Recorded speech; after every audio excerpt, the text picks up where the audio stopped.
João capítulo 15, nós vamos ler do verso 1 ao 6. Acompanha comigo a leitura, vai estar sendo projetada aqui também.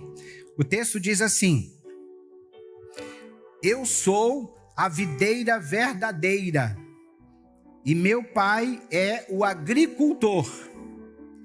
Todo ramo que, estando em mim, não dá fruto, ele faz o quê? Você já parou para pensar que interessante? Jesus se coloca como um pé de uva. Por isso que ele diz que é a videira. Na época dele era muito comum. Na nossa região não é tão comum nós vermos pés de uva. Por exemplo, quando você sai daqui de Ji-Paraná indo sentido Cacoal, depois de Médici um pouquinho à esquerda, você vai ver uma lanchonete que vende as uvas, né, fresquinhas, que eles tiram lá das parreiras que eles trabalham. Mas na época de Jesus era muito comum isso. Então, por isso que ele usa essa terminologia, né, essa comparação, que ele é a videira e, né, o pai é o agricultor, e mais abaixo ele diz para nós que nós somos os ramos. E aí nesse momento aqui ele está dizendo assim: todo ramo que estando em mim não dá frutos, ele corta. Ou seja, quem vai cortar? Quem? O agricultor. É o que ele está dizendo, ó.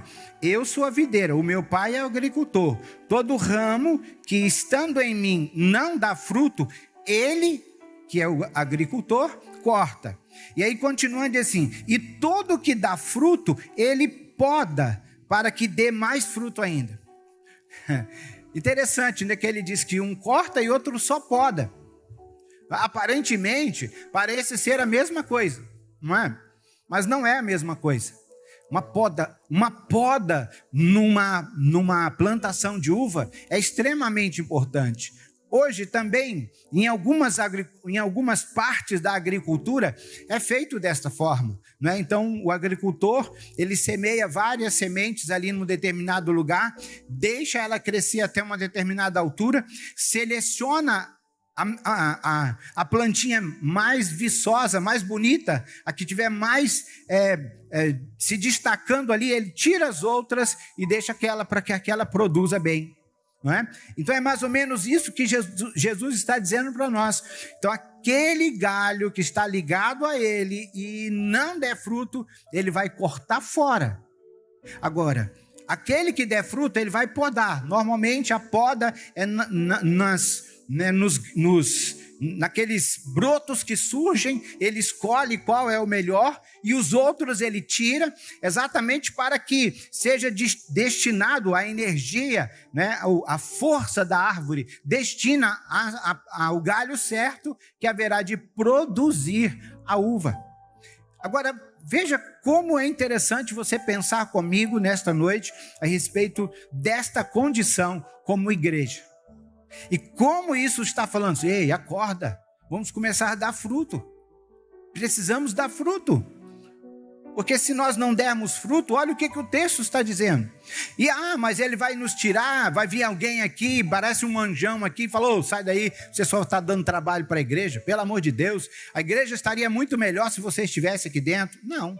Jesus disse que o joio e o trigo devem permanecer junto até o tempo da colheita. E na colheita, quem vai fazer a separação é ele e não nós. Porque ele disse que se nós formos arrancar, né, o joio do meio do trigo, pode ser que nós, com esse processo de tirar o joio, não é, o trigo venha a sofrer. Olha que bacana. Então veja que ele está falando para nós de um cuidado especial daqueles que fazem parte, né, que estão ligados a Cristo. Continuando o texto, ele diz assim: vocês estão limpos pela palavra que lhes tenho, né, falado. Olha a afirmativa, como é que a palavra nos limpa, nos poda? Ela nos poda, nos mostrando que o certo não é eu me comportar dessa forma. Eu preciso abandonar isso, eu preciso me negar, preciso negar essa minha natureza que é inclinada para determinada área, para eu, né, dedicar a minha vida para fazer aquilo que o Senhor disse que era para que eu faça. não é? Então ele disse que o que poda a igreja é a palavra. Então todos os domingos, quando os irmãos estão aqui, o Senhor está podando você para você produzir mais. Você está numa célula, o Senhor está podando você através da palavra, para que você possa produzir, representá-lo melhor, né, onde quer que porventura você possa estar. E aí ele diz assim, permaneçam em mim e eu permanecerei em vocês. Nenhum ramo pode dar fruto por si mesmo, se não permanecer na videira. Vocês também não podem dar fruto se não permanecerem em mim. Eu sou a videira, vocês são os ramos. Se alguém permanecer em mim e eu neles, esse dá muito fruto, pois sem mim vocês não podem fazer coisa alguma. Se alguém não permanece em mim, será como o ramo que é jogado fora e seca. Tais ramos são apanhados e lançados no fogo e queimados. Interessante, não é? Estava ligado à videira. Quantos, queridos, que têm vivido desta forma, não é? Ligado à videira, mas não têm dedicado a sua vida a produzir para o reino de Deus. Nós pensamos sempre em nós mesmos, não é? Por isso que Tiago disse que nós erramos nós não temos por não orar, e quando oramos pedimos de forma egoísta. Pensando nesse texto, nós queremos trabalhar com os irmãos nesses minutos que nós temos aqui, no tema a igreja que Jesus planejou que fôssemos. Ele tem o padrão da igreja dele. O que é a igreja para ele? E você e eu, que somos os galhos, que somos os ramos, precisamos, né, nos adaptar nessa questão. Certa feita, diz que um crente conversando com uma pessoa que ele tinha recém-conhecido, ele pergunta assim, você congrega em qual igreja? Qual igreja que você participa? Aí ele falou assim, não participo em nenhuma. Não sei para que tanto de igreja. Parece que tem igreja mais do que farmácia. Onde você vai tem que ter uma igreja. Não sei para que isso. Tinha que ser uma só. Por que tantas igrejas assim? Aí o homem pergunta para ele, olha, se tem tantas igrejas, principalmente no seu entendimento, e você não participa em nenhuma delas, precisa abrir pelo menos mais uma para que você possa se enquadrar nessa condição dessa igreja e você ali servir o Senhor. Tem muitas pessoas que falam assim, para mim ser crente igual fulano, eu prefiro não ser. Em outras palavras, ele está dizendo assim, eu não quero ser crente de jeito nenhum, porque eu só encontro defeito. Porque você pode encontrar na igreja também qualidades. Você pode encontrar também na igreja pessoas de referência. Mas você escolher as referências negativas, você vai ter de montão também. Não é? Mas a pergunta é, isso faz com que você esteja mais apto para servir a Cristo? Ou isso, né, esfria a sua fé? Dificulta você, né, estar servindo o Senhor com alegria? Veja bem, existem hoje vários tipos de igrejas para todos os gostos, irmãos. É um negócio fantástico. Se você olhar, não é? É um negócio interessante, porque nós não queremos chegar aqui e dizer, não, o padrão de igreja correto é esse. Não, Jesus mostrou, e vamos então aprender com ele, né? Por exemplo, quem gosta de uma igreja barulhenta, né? Você tem uma igreja barulhenta aí nessa cidade. Se não tiver aqui, tem nas vizinhas aí, mas com certeza vai ter. Se você quer uma igreja silenciosa, né? Aquilo que o culto é aquela paz, parece que você até ouve o pernilongo né, passando perto de você, também você vai ter, né? Tem de todos o gosto, né? Tanto para os conservadores, para quanto os mais avivados. Nós temos igrejas dessas, né, espalhado aí por toda a nossa cidade ou estado. Mas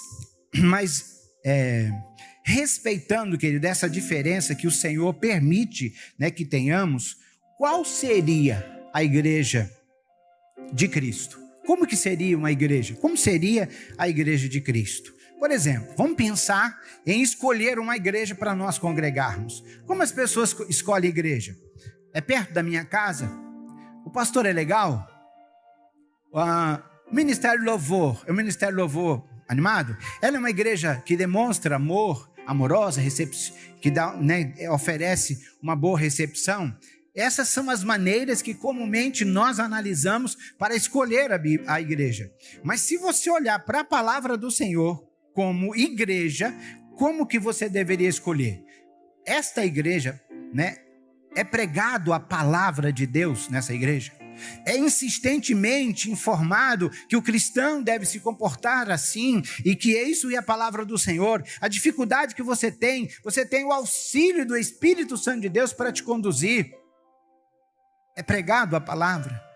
Outra coisa que precisa ser analisado: os membros da igreja, eles se esforçam, eles se empenham a obedecer a palavra? Não é?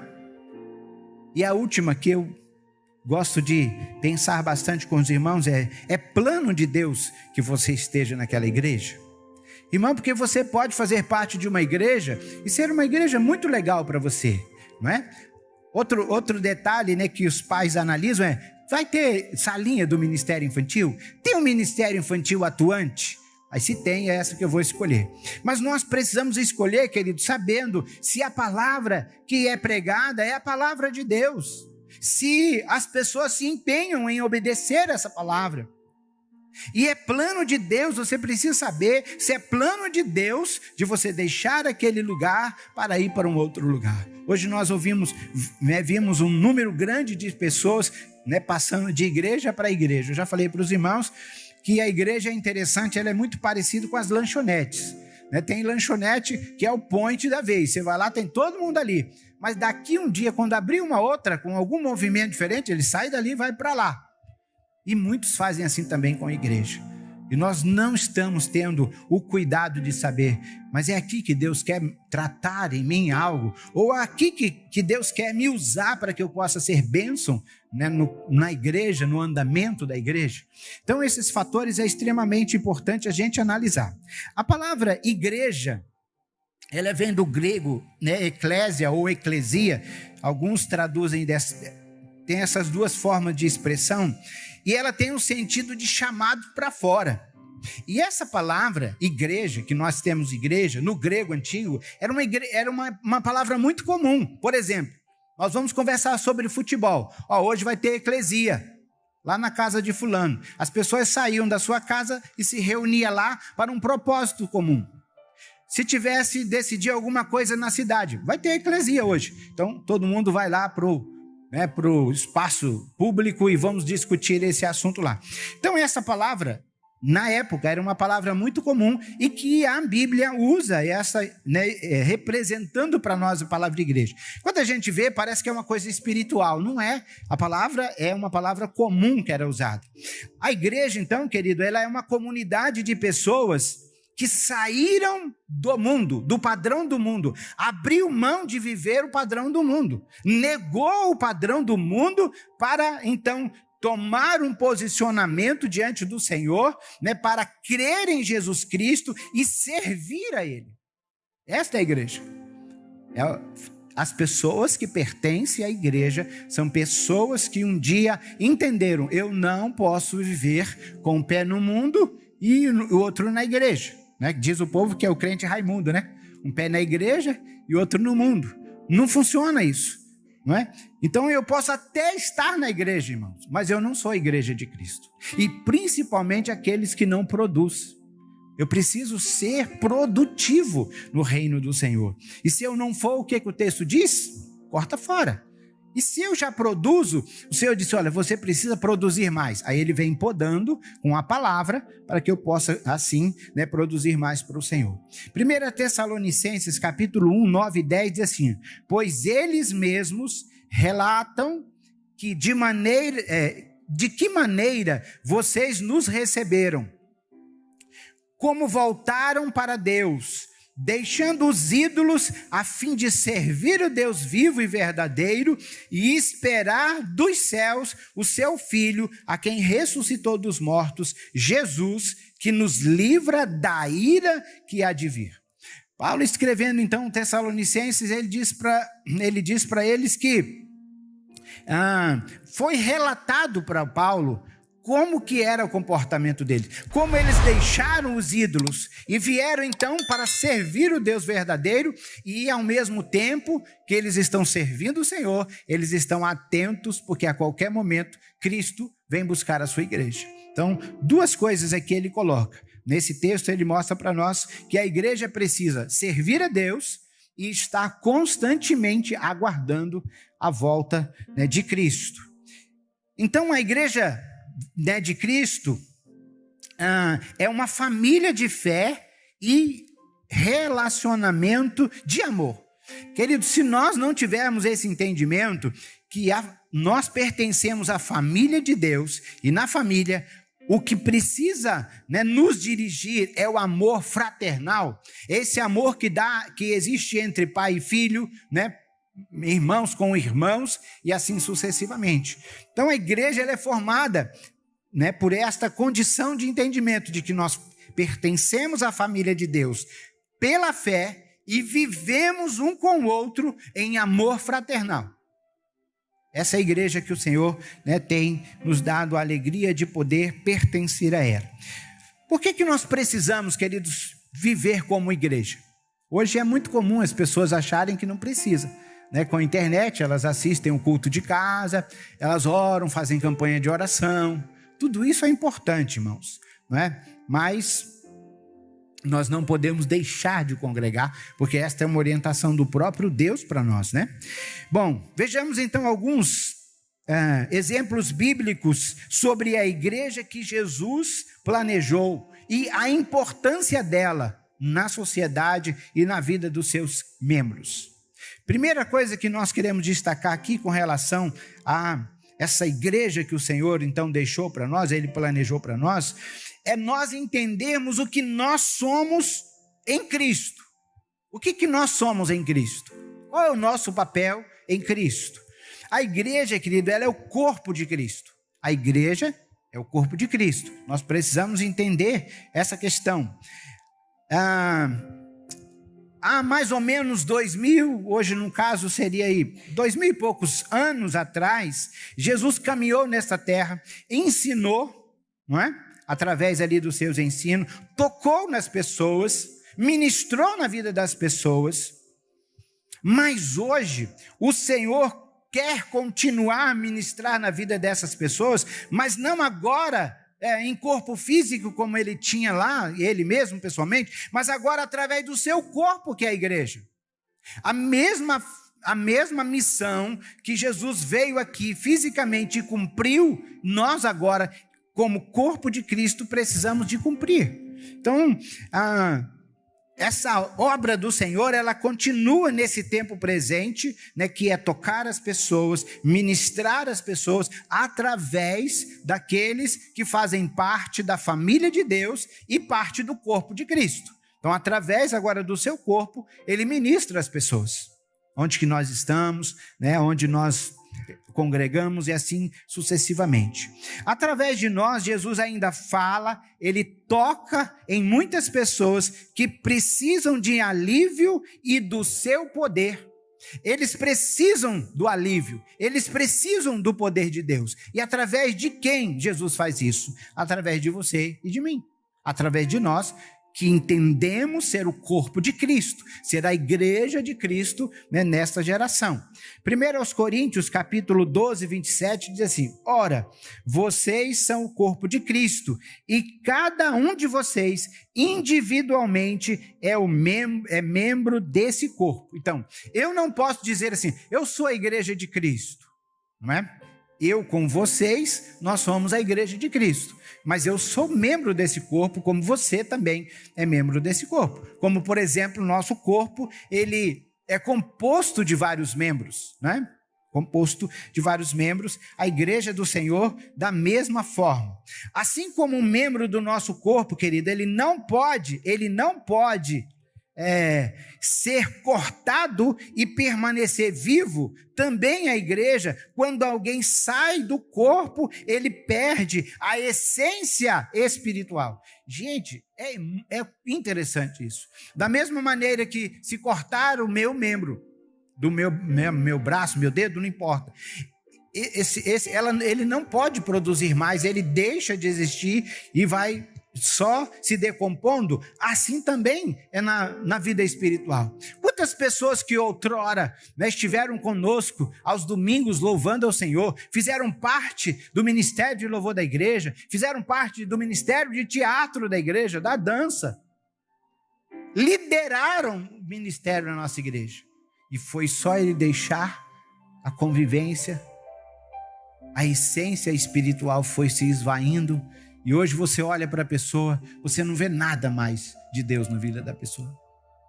Não consegue enxergar mais. Por isso ele está dizendo para nós, querido, que da mesma forma que se cortar um membro de um corpo nosso, ele deixa de existir, ele, a partir daquele devido instante ali, ele começa a se decompor. Pode demorar um pouquinho, né? Às vezes você corta um galho de árvore. Eu me lembro quando nós tínhamos um pé de mangueira em casa, nós tivemos que derrubá-lo porque estava crescendo demais, dando um trabalhão doido, além de prejudicar o vizinho. Então nós mandamos cortar. E aí cortamos numa época, deu certo de cortar numa época que estava cheio de manguinhas, né? A gente até pensou, se deixar ela vai amadurecer? Vai nada. Parecia que elas estavam vivas, mas estavam todas mortas já, né? Passou alguns dias, as folhas caíram, as mangas caíram, e acabou-se. Então veja como é interessante nós estarmos ligados um no outro através disso que a igreja, que a Bíblia chama de igreja. Então, querido, é muito importante fazer parte, né, de uma igreja. Jesus disse que sem ele, sem nós estarmos ligados na essência dele, que é a videira verdadeira, nós não podemos fazer nada. Né? João capítulo, né, nós vimos agora há pouco aí, né? Sem ele, ele diz, ele é a videira e nós somos os ramos. Sem estar nele, nós não podemos fazer nada. Mas como saber, querido, se uma determinada igreja é parte do corpo de Cristo ou não? Como que eu sei? Nós já devemos dar uma dica para os irmãos. Simplesmente pelas obras. É como Jesus disse, pelos frutos conhecereis a árvore. Né? Mateus capítulos 7 e 15. Né? Se tal comunidade, ela faz a obra que Jesus faria, se estivesse presente fisicamente aqui, então este é o verdadeiro corpo de Cristo. Então como é que nós sabemos qual a igreja? Que é a igreja que Jesus estabeleceu para que nós participássemos dela. Essa igreja faz o que Jesus faria se ele estivesse presente aqui. Então se a igreja faz, é a igreja que Jesus deixou, porque nós somos, né, o corpo, né, de Cristo. Então veja bem, queridos, você faz parte do corpo de Cristo? Você entende que você faz parte? Você deixou o mundo, o padrão do mundo, né, abraçou a causa do Senhor, viver pelo reino de Deus, viver pela vida eterna, né? Servir o Senhor, alcançar pessoas com o amor de Deus para que elas sejam transformadas e também sejam ganhadoras de pessoas para Cristo. Né? Você faz parte desse corpo maravilhoso de Cristo chamado igreja. 2, o que Cristo é para nós, né, como igreja, como corpo? O que ele é para nós? Então veja que nós estamos tentando entender a igreja que Jesus estabeleceu. Né? E o que ele é para esse corpo? Cristo, querido, segundo a palavra do Senhor, em Colossenses 1,18, ele é o cabeça da igreja. É ele que é o chefe. É ele que manda e desmanda. Manda fazer e manda desmanchar. Não é? Tudo que é feito na igreja deve seguir melhor a orientação daquele que é o cabeça, Cristo. Jesus, ele é o dono desta obra, ele pagou o preço para adquiri-la de volta para o Pai. A igreja, a qual ele comprou com seu próprio sangue, está lá em Atos capítulo 20, verso 28, que essa igreja é o corpo de Cristo. Estamos precisando buscar compreender, né? O que nós precisamos é compreender, nós como igreja, o que nós temos que compreender é que nós como igreja, nós temos a mente de Cristo. Veja que anteriormente, quando nós lemos, ele diz assim, ó, como é que nós somos lapidados? Como é que nós somos podados? Pela palavra que o Senhor ensina. Como é que nós temos a mente de Cristo? Nós temos também aprendendo a nos tornar semelhante a Cristo, pensar como Cristo, vislumbrar a terra como Cristo, olhar para as pessoas como Cristo olha, através também da palavra. Então veja que nós como igreja precisamos entender, você e eu, a Bíblia não diz assim, você precisa ter, não, ele diz, você tem a mente de Cristo. Nós precisamos olhar para as coisas e entender as coisas como Cristo entenderia, não é? Ou como ele entende. Se uma pessoa em sua mente quiser fazer algo, né, com os seus membros, e seu corpo não obedecer, logo, querido, nós entendemos que esse corpo está doente. Eu tive, há um tempo atrás, acompanhando tanto o meu pai, depois ele veio a falecer, depois o meu irmão também, com um problema de AVC, e eles paralisaram um lado. E ele falou, tá vendo, eu estou dando o comando, mas o meu braço não responde, não é? Ele falou, não consegue, não funciona. Então, quando nós vemos isso, o que nós imaginamos? Está doente. Agora, como é, querido, que a igreja, o Senhor diz que eu tenho que amar o meu próximo, o Senhor diz que nós precisamos alcançar pessoas, treinar essas pessoas, ensinar elas a amar outras pessoas, né, e também alcançar outras para Cristo, e nós não obedecemos o comando. Como é que nós vamos dizer que nós não estamos doentes? Como é que eu posso afirmar, né, que eu estou sendo a igreja do Senhor, uma igreja verdadeira? Então veja que isso é natural. Se nós vemos uma pessoa dando comando para uma parte do corpo e essa parte do corpo não responde o comando da sua cabeça, do seu cérebro, ele está doente. E como é que nós podemos entender que Jesus dá o comando para nós e nós não obedecemos e achar que nós estamos bem diante dele? Então, querido, é muito importante fazer parte de uma igreja. Jesus disse que sem ele, sem estar ligado a ele, né, nós não podemos fazer nada. Muito bem. Do mesmo modo que um membro do corpo, se não obedecer o comando do seu cérebro, do mesmo modo, a igreja, quando o cabeça, que é Jesus Cristo, manda os seus membros fazerem a sua obra e os membros não fazem, é porque a igreja, ela está doente. A igreja como corpo está doente. Muitas comunidades, queridos, elas estão com paralisia, elas estão com raquitismo espiritual por não obedecer o mandamento de Jesus. Efésios 4:15 diz assim: antes, seguindo a verdade em amor, cresçamos em tudo naquele que é o cabeça, Cristo. Então, ao invés de nós ficarmos estagnados, a palavra do Senhor diz que eu preciso que eu cresça, que eu continue a minha caminhada e que o Senhor tenha liberdade de usar a minha vida para abençoar outras pessoas. Se assim não for, é porque nós estamos doentes. Em muitas igrejas existem pessoas que querem mandar em tudo e se esquecem que a autoridade máxima na igreja, no corpo, é Jesus que é o cabeça. Quando cada um quer fazer a sua própria vontade, as coisas não acontecem na igreja como Jesus queria que fosse. Está lá em Mateus 12, verso 25. Mas quando todos nós entendemos qual é o nosso papel no corpo de Cristo e obedecemos o comando, né, do cabeça, que é Cristo, o propósito da igreja na terra se cumpre. E o que nós podemos então dizer ao Senhor como oração? Senhor, me ajuda a entender isso. E a nossa palavra para os irmãos é: deixe Jesus ser a autoridade máxima na sua vida como igreja. O que ele diz está dito e nós precisamos obedecer. Se nós não conseguimos, irmãos, nós precisamos, né, voltar no Senhor e dizer: Senhor, eu preciso que o Senhor me dê condição de fazer aquilo que o Senhor me deu para realizar. E às vezes eu falo: eu não consigo mesmo, então deixa para lá. Eu não consigo.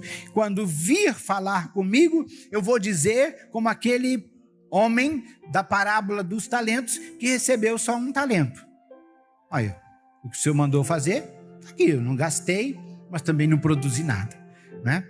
Naquele texto, interessante que Jesus fala para aquele homem, por que você não colocou o talento nos bancos? É como que estivesse dizendo assim, você podia pelo menos ter ganho o pouco que a caderneta de poupança produz. Se você tivesse produzido o mínimo possível, eu já vamos dizer assim, eu me daria por satisfeito. Mas nem isso você não fez, nem o mínimo. Não houve empenho, não houve esforço, né, da sua parte. Então, queridos, vamos pensar dessa forma. O Senhor tem um corpo. Esse corpo é eu e você. E nós precisamos estar muito atento naquilo que o Senhor tem dado de comando para a igreja nesta geração. Nós passamos agora um período de muita diversidade em nossa nação. E provavelmente, né, as coisas tendem a piorar, né? Tem gente que fala assim, não, nada está tão ruim que não possa piorar. Mas também nada está tão bom que não possa melhorar, não é verdade? Então nós precisamos, como igreja do Senhor, estarmos firmes, porque todas essas coisas, irmãos, é exatamente para abalar a sua fé, para abalar a minha fé. Lembra que a Bíblia diz que a iniquidade se multiplicaria e o amor das pessoas haveriam de esfriar? A Bíblia chega a dizer de muitos. Não é? Então nós precisamos nos apegar como igreja, entender que nós como igreja aqui na terra temos uma missão, temos um propósito de cumprir. E se eu não sei como eu faço isso, procure se esforçar para compreender, vamos conversar, vamos participar nas atividades da igreja, na célula, né, na escola bíblica. Participa e com certeza, né, você vai estar sendo lapidado através da palavra do Senhor para servir o Senhor melhor.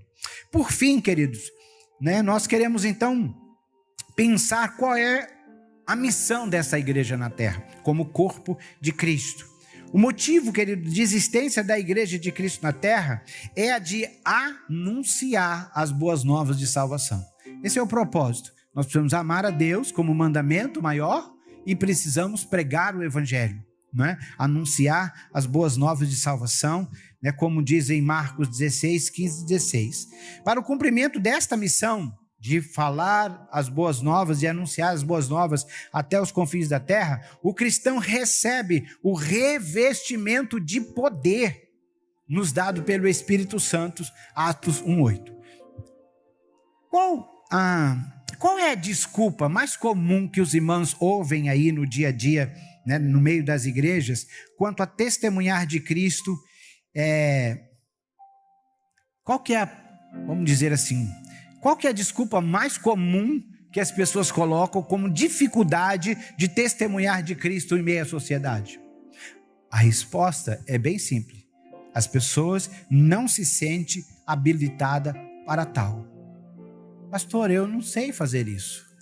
Mas tem que saber, querido, que é importante a igreja, né, ter aí, né, uma equipe de evangelismo, falar sobre essa questão. Mas quem habilita o crente testemunhar é o Espírito Santo de Deus. Né? O Senhor não falou assim para a sua igreja, olha, fica aí em Jerusalém, faça um curso de evangelismo, né, de transcultural, para você pregar o evangelho em todas as nações, e eu então, né, te mandarei. Não, ele fala, ficai em Jerusalém, até que do alto você seja revestido de poder, então ser-me-eis testemunha, tanto em Judéia, Samaria e até os confins da terra. Está lá em Atos 1:8. Ele diz para nós, quem é que nos habilita? Quem nos dá a entender, né, com facilidade o direcionamento que Deus está dando para aquele momento ali? O Espírito Santo de Deus. É Ele que nós devemos buscar. Senhor, eu preciso testemunhar do Senhor. Eu preciso, talvez no trabalho, no meio da família. Nós precisamos, querido, desse poder que vem do alto, dessa presença sobrenatural, desse revestir do Espírito de Deus na nossa vida, né, para que a gente possa, então, assim, estar testemunhando de Cristo. Uma das dificuldades mais comuns, né, em meio à igreja é essa expressão de que nós não fomos habilitados para tal. É importante lembrar que a nossa principal habilitação é nos dada através da nossa vida ser conduzida pelo Espírito Santo de Deus. A minha habilitação para testemunhar de Cristo, ela vem automaticamente no momento em que eu me entrego, eu permito que o Espírito Santo de Deus vai me direcionando. Eu vou ter mais contato com a palavra, eu vou orar mais a respeito das pessoas com quem eu precisarei ter contato com elas para falar do amor de Jesus. Então, nós precisamos ter esse entendimento que esta capacitação, ela vem através, né, de eu permitir que a minha vida ela seja conduzida pelo Espírito de Deus. Então, onde eu estiver, o Senhor vai estar, né, me capacitando, me treinando, me orientando, me dando estratégias, né, para que eu possa assim fazer. Essa ação do Espírito Santo, o Espírito Santo, ele capacita, ele encoraja, ele habilita o cristão a exercer com autoridade. Ele capacita o cristão a exercer com autoridade a representação de Cristo aqui na terra. Não é? Então, nosso clamor é que você decida hoje buscar no Senhor a habilitação que é nos dada pelo Espírito Santo para que você possa testemunhar de Cristo com autoridade. Seu trabalho precisa disso. Aqui bem no mural da igreja aqui, né, os irmãos podem passar ali, eu coloquei uma frase ali dizendo assim: o mundo precisa da evidência de Cristo em nós, na sua vida. O mundo precisa dessas evidências. Então, que Deus possa estar nos abençoando. Hebreus 10, 25, nós já conversamos com os irmãos um pouco nesse texto, ele diz assim, ó, não deixeis de se reunir como igreja, segundo o costume de alguns. Olha que interessante. Ele diz para nós que deixar de congregar é o costume de algumas pessoas. É como se você faça assim, olha, se eu não for na igreja hoje, eu vou todo domingo. Aí, nesse domingo eu não vou. Aí você fica assim, poxa, parece que está faltando alguma coisa. O que aconteceu? Não fui na igreja. Mas se você não vir no outro, você não vai sentir mais falta. Da mesma forma que o irmão Miguel, que vai todo domingo na feira, o dia que ele faltar de ir na feira, ele vai sentir falta. Da mesma coisa que você vai sentir. Mas chega um momento que você não sente mais. Então, queridos, pensa nisso. Pensa nessa condição de, olha, né, não deixe de se reunir como igreja, segundo o costume de alguns. Agora, veja a segunda parte do versículo. Mas encorajemo-nos uns aos outros, ainda mais quando vocês veem que se aproxima o dia. Veja que o dia ali, né, ele está com letra maiúscula. Ele está falando no dia do juízo de Deus sobre a vida das pessoas que andam em rebelião, em rebeldia contra Deus. Então ele está dizendo assim, ó, você não deve deixar de congregar, mas além de não deixar de congregar, você deve se esforçar o máximo que você puder para encorajar outras pessoas também a estarem congregando como igreja. E ele diz, você vai fazer isso proporcional à forma de você enxergar as evidências que o dia do juízo de Cristo está muito perto. Então, se eu sei que está muito perto, eu olho e falo, meu Deus do céu, olha aquela complicação que está acontecendo lá, olha aquelas alianças que estão havendo lá, olha o povo de guerra de novo. Aí você fala, meu Deus do céu, precisamos correr para que a gente possa anunciar, né, encorajar as pessoas, né, que estão aí distante do caminho do Senhor, porque eu sei que o dia do Senhor está perto, mas ela está, né, vivendo de maneira que nem mais considera esse fato. Então veja que é interessante, não deixar de congregar e encorajar outros a congregarem, tanto quanto você percebe que o dia do Senhor está perto. Bom, embora, querido, o movimento cristão evangélico tenha crescido consideravelmente, nós devemos também nos preocupar com o grande número de pessoas que outrora foram membros de igrejas que têm sido cada vez maior.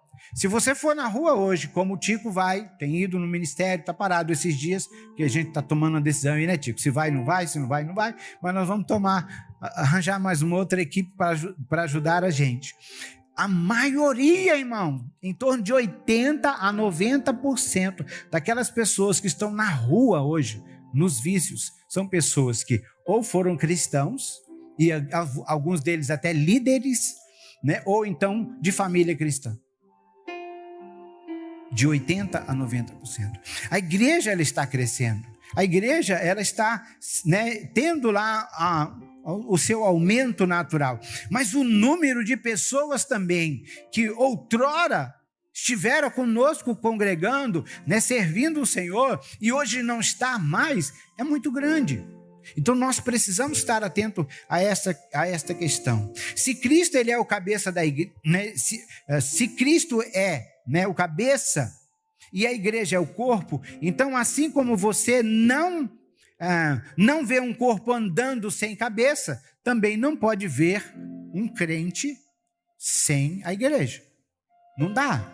Você não vai ver na rua, por exemplo, né, igual no filme lá, tem um filme aí que tem uma mãozinha, né, que fica andando. Você não vai ver isso só no filme. Na vida real você não vai ver. Ou é a mão do pastor que está ali, ó. Não tem jeito. Então como é que nós vamos ser igreja sem cabeça? Não é? O corpo não anda sem a cabeça. Para existirmos, nós precisamos estar em aliança, em compromisso, né, com Cristo. Precisamos de uma igreja, querido, porque precisamos aprender, crescer na presença do Senhor e receber os mandamentos cerimoniais. Por exemplo,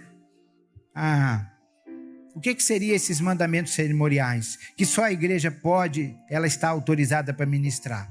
Batismo, a celebração da ceia, não é? Então, essas questões fazem parte da vida da igreja. E o Senhor determinou que a igreja fizesse isso. E se eu não estou ligado a uma igreja, como que eu participo dessas duas coisas extremamente importantes? Né, que é o batismo, né, que a Bíblia diz que a gente tem que fazer discípulo, precisa batizar, né, e depois ensinar a guardar o mandamento. Olha como que a Bíblia diz em 1 Coríntios 11, 28 e 29. Nós lemos sempre isso daqui no dia da celebração da ceia, diz assim, ó: examina-se o homem a si mesmo, e então coma do pão e beba do cálice. Pois quem come e bebe sem discernir o corpo do Senhor, come e bebe para a sua própria condenação. É como que ele estivesse dizendo assim, olha, quem participa desse cerimonial sem entender que como corpo de Cristo, ele está ligado entre os irmãos, não pode haver desavença, não é? Nós precisamos entender claramente qual é o nosso papel, o que a igreja precisa fazer diante do Senhor, o que ela precisa viver diante da sociedade. Ele disse, se eu não discernir isso, se eu não tiver esse entendimento de que eu estou me empenhando para estar em comunhão com Cristo, com a sua igreja dessa forma, ele diz que nós comemos e bebemos do suco ali, do pão e do vinho, né? Para a nossa própria condenação. Sabe, eu gostaria de explicar para os irmãos de outra forma, né? Para que ficasse mais claro. Falei, irmãos, e outro detalhe, queridos, não é assim, não, então eu não vou tomar. O texto diz que é para nós examinarmos e tomarmos. Por que ele está dizendo examina e toma? Porque se você examina, viu que está errado, você conserta. Consertar o que precisa ser consertado. E aí ele diz, então toma, examina o homem a si mesmo e toma, né, do pão e do cálice. Então não é assim, não, você examina, você viu que você está com alguns probleminhas, aí você deixa de tomar. Não é isso que ele está falando. Não é? Ele está dizendo, você deve fazer o conserto que precisa fazer, né? Precisa entender o seu papel como igreja, e aí, quando está tudo correto dessa forma, né, o Senhor tem bênçãos para nós. Queridos, é através da igreja que nós podemos viver como família de Deus. É através da igreja. mesmo com os problemas, né, de convivência peculiar de uma família, mesmo assim é melhor estar na família do que estar sozinho.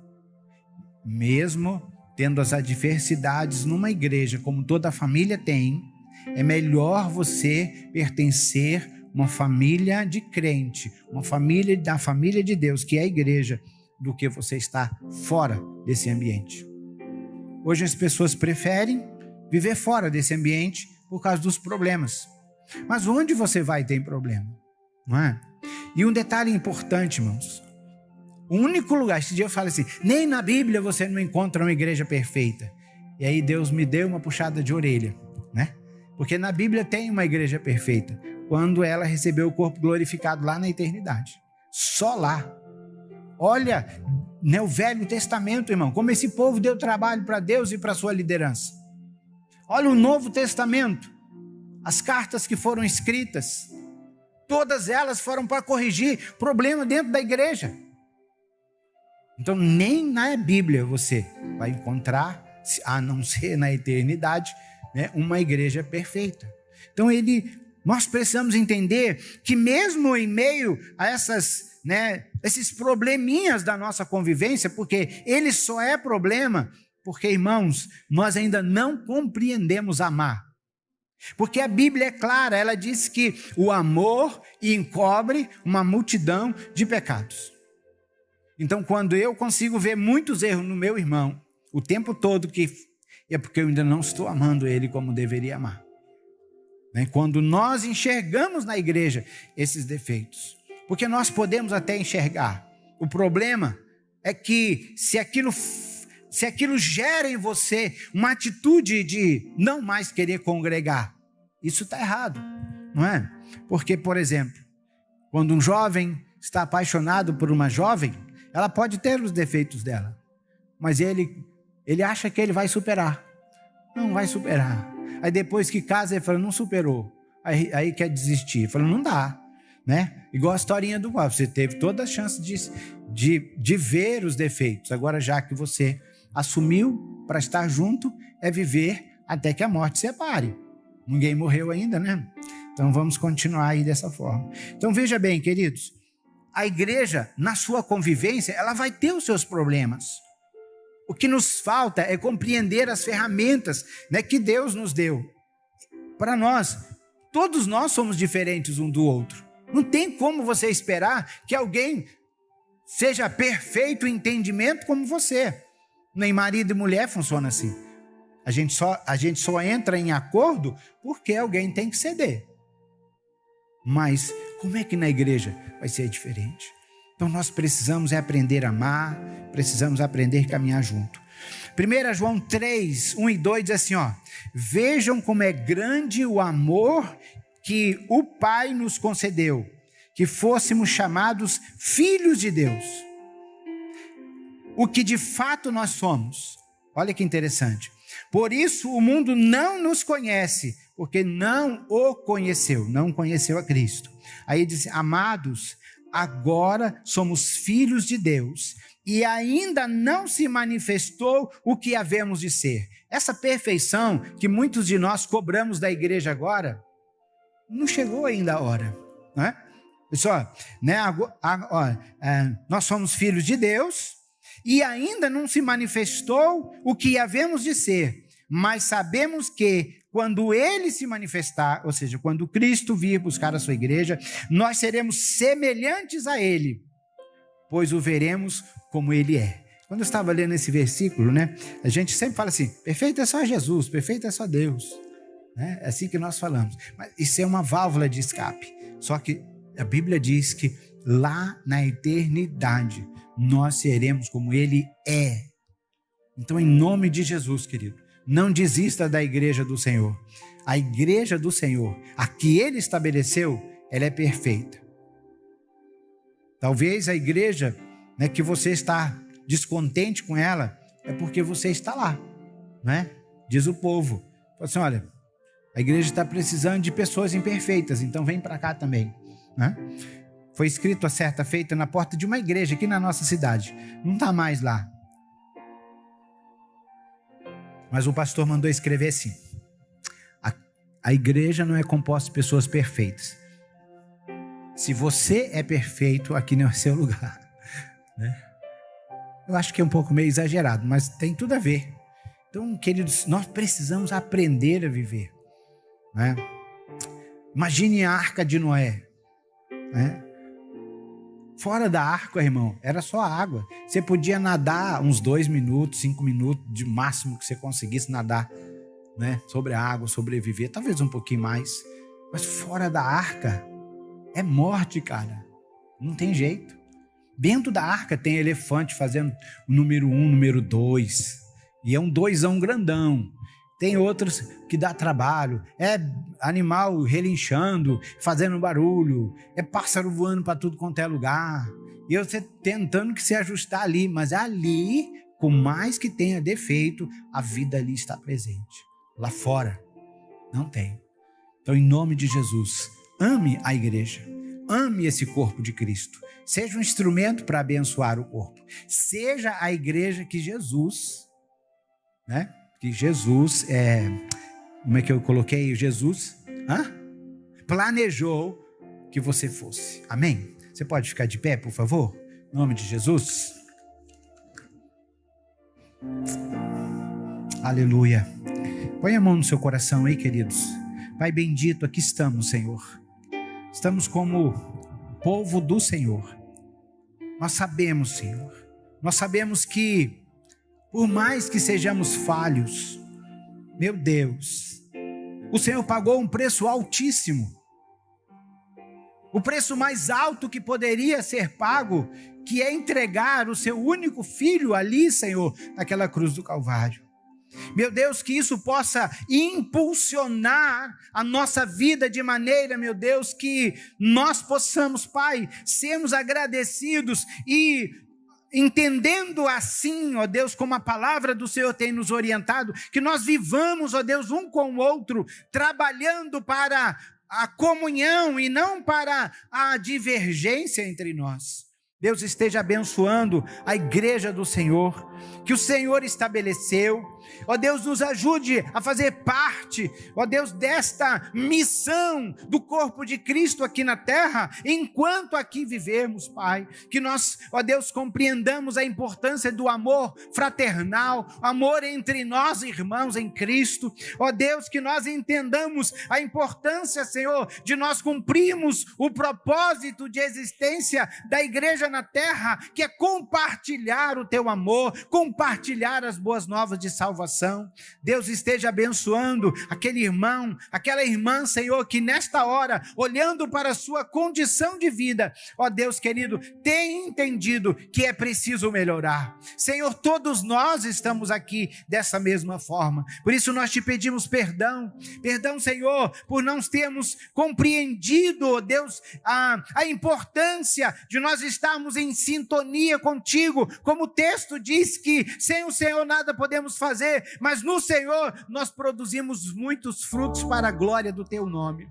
Pai, esteja abençoando cada amado, cada amada do Senhor nesta noite, seja aqueles que aqui estão, aqueles que estão em suas casas, através da internet, que em nome de Jesus Cristo, Pai, nós tomemos uma posição no nosso coração de sermos a igreja que Jesus planejou que nós fôssemos, e que paremos, ó Deus, de estar julgando, que paremos, ó Deus, de estar condenando a igreja do Senhor pelas suas fraquezas e suas falhas, que nós, ó Deus, exercitemos o perdão, exercitemos o amor, o cuidado de um para com o outro, Senhor, para que sempre, ó Deus, como corpo de Cristo, cumpramos o propósito do Senhor na terra, que é abençoar pessoas, Pai. Nós te louvamos agradecidos. Se há alguém neste lugar, nesta noite, Senhor, que tem passado por um momento de adversidade, que tem olhado para Cristo e aparentemente entendido, querido Deus, que o Senhor está distante, mas o Senhor não está. Nesta noite, Pai, ó Deus, é preciso entendermos que o Senhor nos chamou para vivermos como corpo de Cristo, como família de Deus aqui na terra. Por isso, Senhor, nós não estamos só. Ó Deus, alcance, Senhor, esse irmão, esta irmã, com a bênção do Senhor. Desperta o nosso coração. Ajuda-nos, ó Deus, a abraçarmos, ó Deus, de forma graciosa, Senhor, esse grande privilégio de fazer parte da família do Senhor na terra. Que a graça e a paz do Senhor encha o nosso coração e estejamos sempre prontos, Senhor, para te servir e te adorar. Em nome de Jesus. Amém.